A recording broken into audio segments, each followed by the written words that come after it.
Ayan, build technologically modern forest house and twin bamboo swimming pool and make red wine grape. Oh, red wine grape. So gagawa daw sila ng bahay, modern daw. And then bahay na bamboo at may swimming pool daw na dalawa.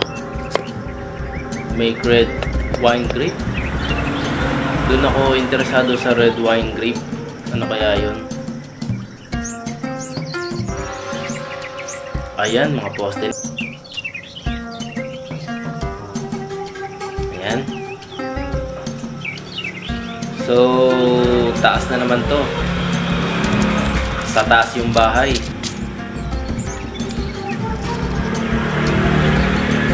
Ayan. Tali. Baging ulit ang gamit nila. Ayun, may butas sa ano. Ibig sabihin yun yung pinakadaanan niya. May nilagay silang butas sa sahig. By square. Napakatibay niya kahit baging lang yan. Kahit di napako. Napakatibay niya ganyan. Kasi yung baging na yan, tumatagal talaga yan. Tumatagal yan na tali. Matibay pa yan sa straw. Yung straw kasi pag tumagal, umano na eh. Tawag dito. Basta mabilis na maputol. Ayan, unti-unti nang kumakakorte yung bahay. Sunod yan, dingding na. Ayan, pati sa baba, nilalagyan na nila. Dahil yan yung daanan, pinakapintuan nila. May hagdanan na ata nalagay doon. Yan, damo. Sa tingin ko gagawin nilang bubong yung damo.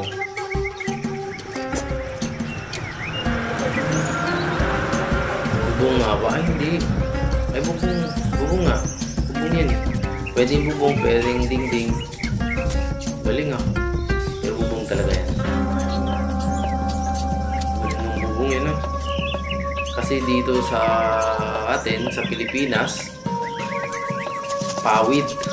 Yung dahon ng ano, dahon ng buko. Kaya kuha na sila ng pang simento.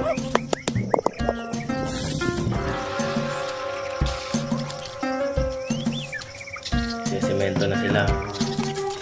So para yan, ilagay na nila ng damo para mas matibay. Sa dingding nila ilalagay yan. Pinaka wall. Ayan na oh.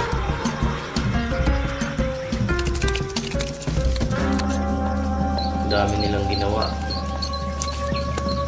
Kawawa yung mga anay, no?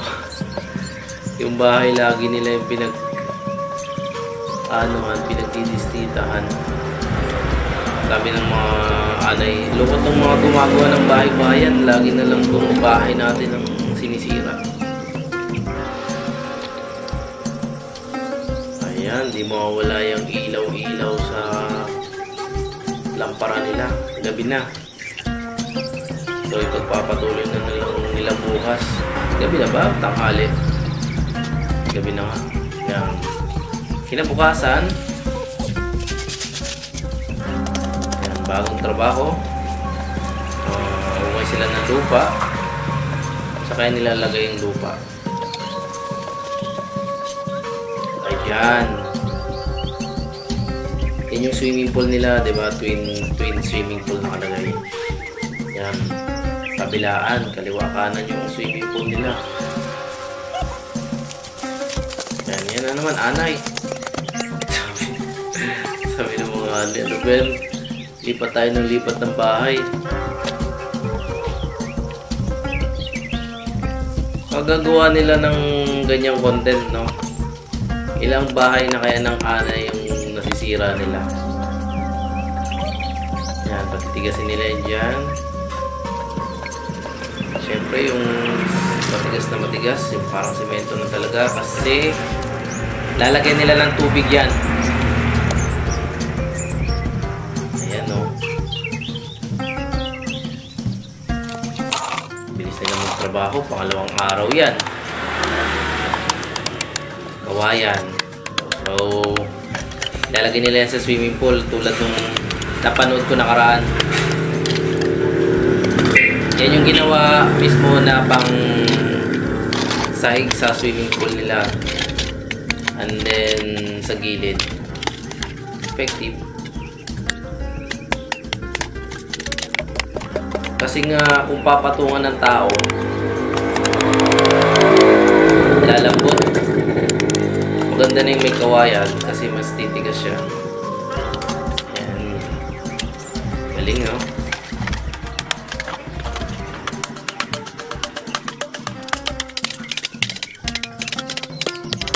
Simple lang. Pero pwede talagang gawing tirahan yan.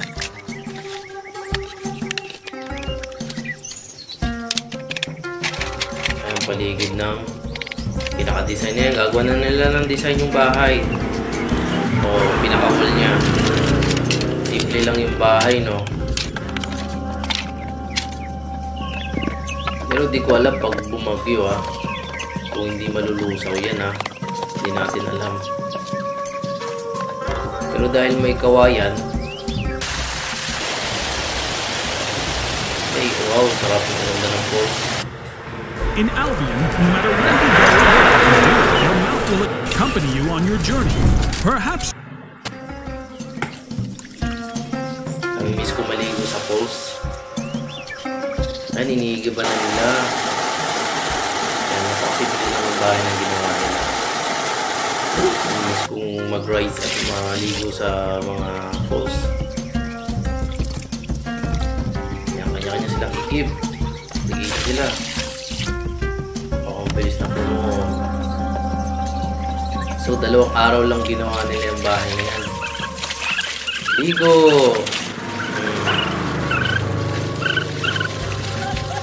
Diba? Ayos! Ang sunod nilang gagawin? Tulog na. Gagawin pa sila? Ay, diba may ano pa yun? Ano yun? Make red wine grape. Kaya gagawin nila doon. So ano yung inuukay nila?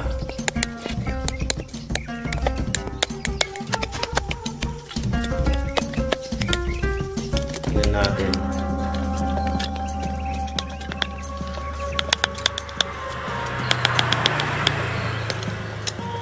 Ano kaya yan? Wala akong idea kung anong ginagawa nila. Tusok lang sila ng ano, kahoy. Baka yan yung sinasabi nilang grapes. Ano, magtatanim sila ng grapes yan?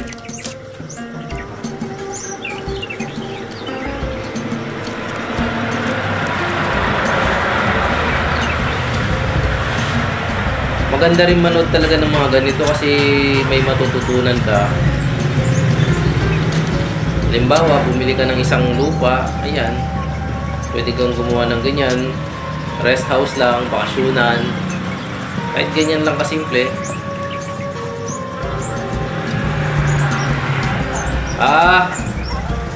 Table, chair,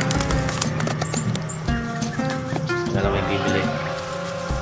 Natin, may customer may bumili sa tindahan eh. Ayan, gagawa ulit sila ng putik pang simento nila. Yan kasing damo na yan, lalong nagpapatibay yan sa ginagawa nilang simento. Tsaka nakakapit na isasabit nila dyan, no, sa mga kahoy-kahoy. Ayan, kaya mahaba na yan. Ano kaya yan? Lutuan? Yan, no? Ay, hindi pwedeng lutuan. Ay, hindi, lutuan talaga. Lutuan yan, tapos labasan ng usok. O, lutuan nga, tama, di ba? Siyempre, sinementuhan din nila yung ilalim nun. Kasi masusunog yung kahoy. Ayan, bakod.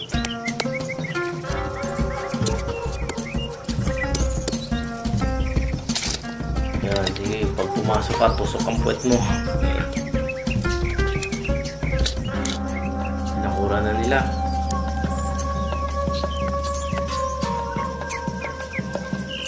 Ayan, pinakadaanan. Yun, nilagay nila ng damo-damo yung ano. Yung paligid. Maganda nga kasi yan kahit magpaka lang dyan sa damuhan. Maganda talaga maglakad dyan. Anong tawag doon? Paragis. Paragis yung damo na yun. Maganda rin, Bermuda.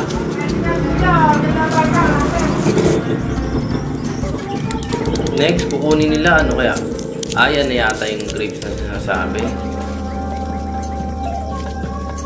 Yan na yung grapes na sinasabi. Itatanim nila. Ano, kakainin nila yung grapes. Ang liit ng grapes nila, no? Grapes, well, wine grape. Gagawin nilang alak. Ang liit naman. Ayan. So wala. Tapos na sila maggawa ng bahay. Kaya 1 week. 1 week! Binabad nila sa tubig ng 1 week. Iba na ngayon ng ano. Ayun. Galing mo. Bukod pa sa gumawa sila ng bahay. Ayun o. Tumubo sa loob ng 1 week. Umano na yung damo nila. Tumubo na. I mean, nabuhay. Nabuhay pala. Ayun. Yung isa.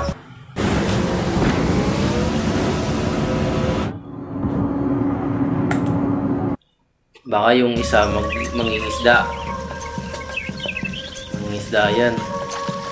Pulutan. Hirap na.